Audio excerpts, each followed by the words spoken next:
Japan Solar Module A361K51.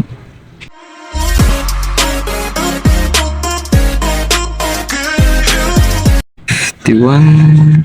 Malamang yan ay voltage. Tapos nominal 10.9. Maximum current 3.02. Size or dimension. Serial number. Date. Hindi ko lang kung manufacturing date yan. Dahil kung ito ay manufacturing date, gano'n siya katagal?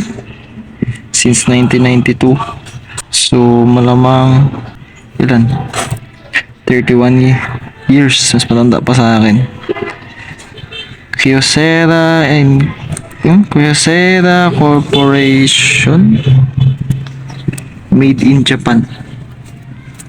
As dito pa lang ang lupit. So, sabi nila wala daw voltage. So, as usual, yung ating itong deflected diode niya dito. Gana ulit ito. Ang malupit doon mga boys. Ito. Para siyang carbon.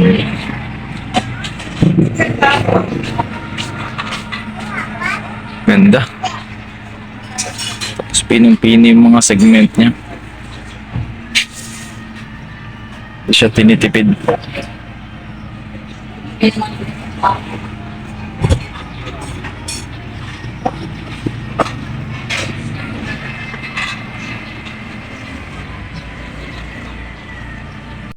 So yung mga kuys, hinahanap natin yung kanyang pinagmulan sa Google. Kyocera Corporation.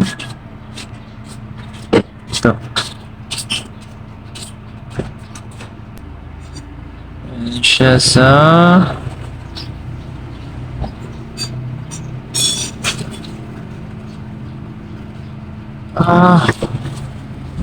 so ayun, since 1970.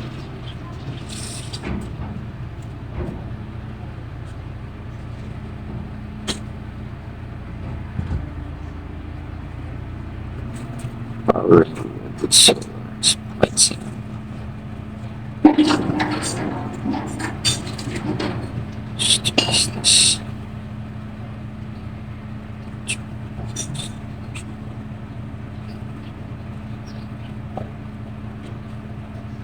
Engineers Noriko.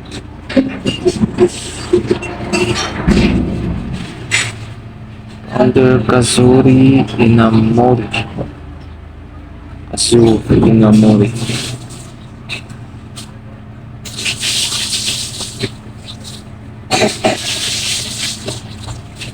So, since 1970. Tagal na. So, ayun na nga mga kuys. Naayos na natin yung loob nito. So, ang main reason kung bakit nadali yung kanyang diode siguro ay siguro dahil napagbaliktad sa battery at yung battery ay may malakas na karga.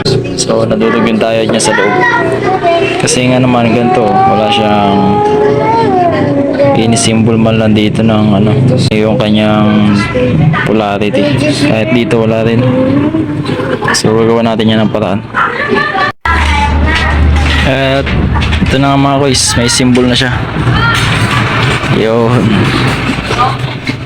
Ito tayong dito, printer. Ito oh. Ayan. Painitin lang natin yan.